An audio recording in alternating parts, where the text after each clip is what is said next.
The time of rain is upon us.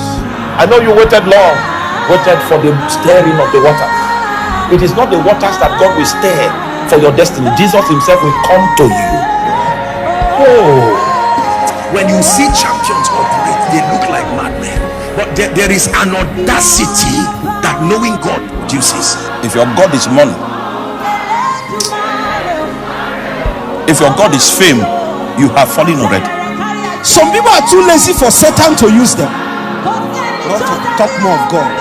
And you just want God to just use you the way you are. How will you use yourself the way you are? And you know the thing about that thing? His place, another soldier will take. God will go and look for his soldier who understands that I cannot be entangled. Because it means that might be the difference between either winning or losing the war. I cannot be entangled. I must keep my eyes on the prize, looking unto Jesus, the author and the finisher of the faith. So Paul begins by showing us that there is warfare, and the first posture that the believer takes is the posture of a soldier. And in being a soldier, what is important is to know the consecration of a soldier. Where there are general consecrations, there are also unique consecrations to every calling. Look at David's mighty men. There were some that were good with spears. There were some that were good with swords. There were some that could hold stones. Each weapon of war demanded a different kind of consecration. What is required to be a great skilled swordsman is not necessarily the same requirement for you to be a great archer or a user of bows. Everyone is a soldier, and everyone must look at their appetite. Everyone must ration their sleep. Everyone must wear their uniform. Everyone must man their gate. But for you to become a technocrat with your own weapon, to become one with your weapon, there is a unique consecration for you. If you will excel and succeed in the hand of God, you will need to find that consecration and be one with it. Be one with it. But many don't even submit to the general consecration, talk less of the unique consecrations required for our ordinations. Oh, you don't understand. Some people require only to do 10 hours every month to enter into the things God is piping. But for some of us, you need to stay long and pray. Pray. Pray 10 hours today, you dust yourself, you wake up, you do 10 hours tomorrow. You have to keep pressing, because what it is that you are holding in your hand demands a different consecration. Sisters, hear me. A sister can go and fornicate and then get pregnant, and then God shows her mercy, and then she moves on with her life, and everything is okay, and she gets married, and everything is fine. But everything is tied to you marrying as a virgin, and you've not found it. Just imagine, bro, that the day the angel of the Lord came with the package of the Messiah, he found that Mary had become intimate with Joseph. Are you with me? Wait first. Do you know that prophecy does not have anybody's name on it? Are you aware? The prophecy simply said a virgin will do what? Conceive and give birth to a son.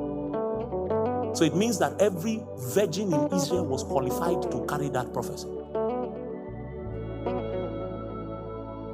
That prophecy did not say, Mary, a certain virgin called Mary will conceive. No. He said a virgin. So just imagine that the night before the angel dispatched from heaven with the courier of God, that Mary went to Joseph's house. You know they were betrothed. They were engaged.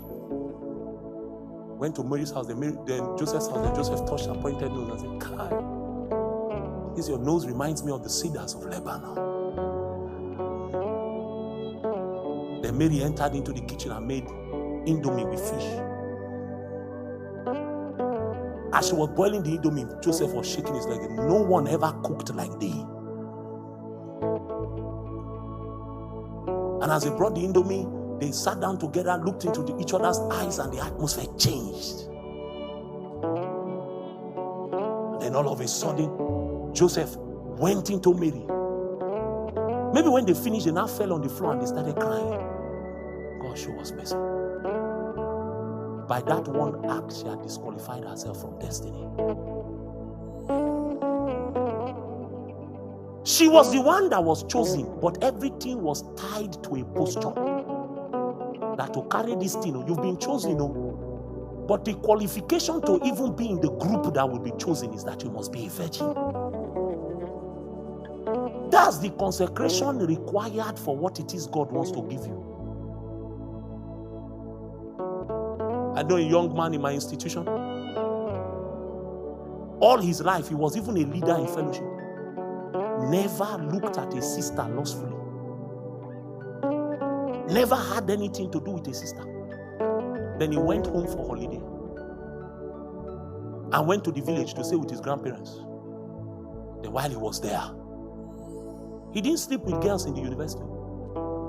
A village girl in the choir sang one day, Ole Valo Somana, and it was like the sound of angels.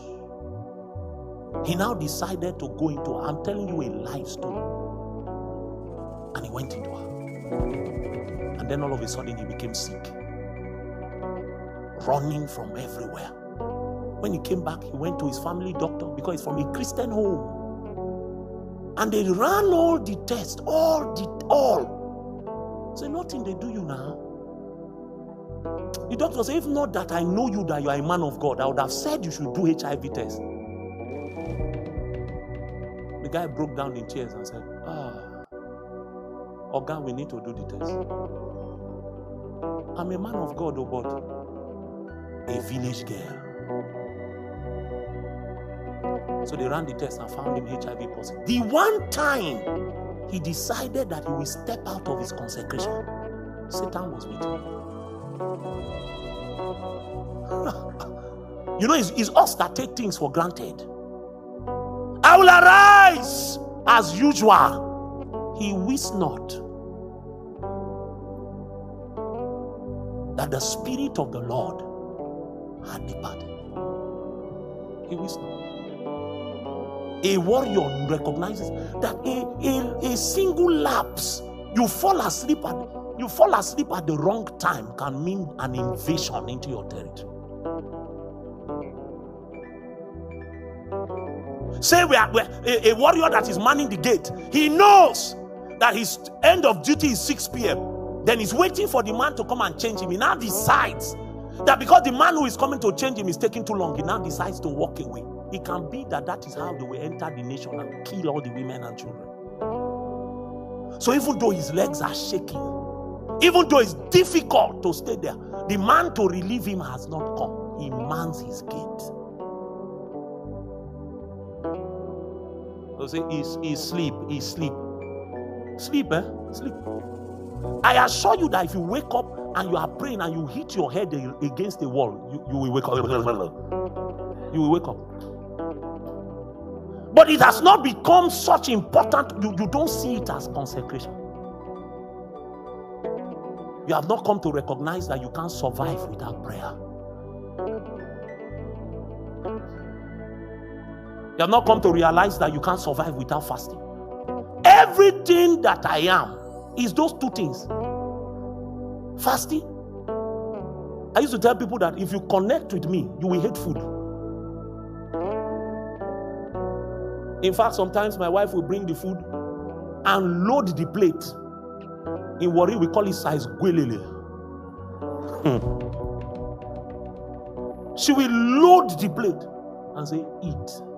I say, you want to kill me? I'm a man of God. They say, you need this body. What have you eaten since? Eat. They now supervise me to eat. You will lose the desire for food. You know, some of us have not seen the demand on our lives. You have not seen how important it is for you to be in alignment. If God were ever to show you the number of destinies that are depending on your accuracy, you will know that there is much to be done. There are things you won't take for granted.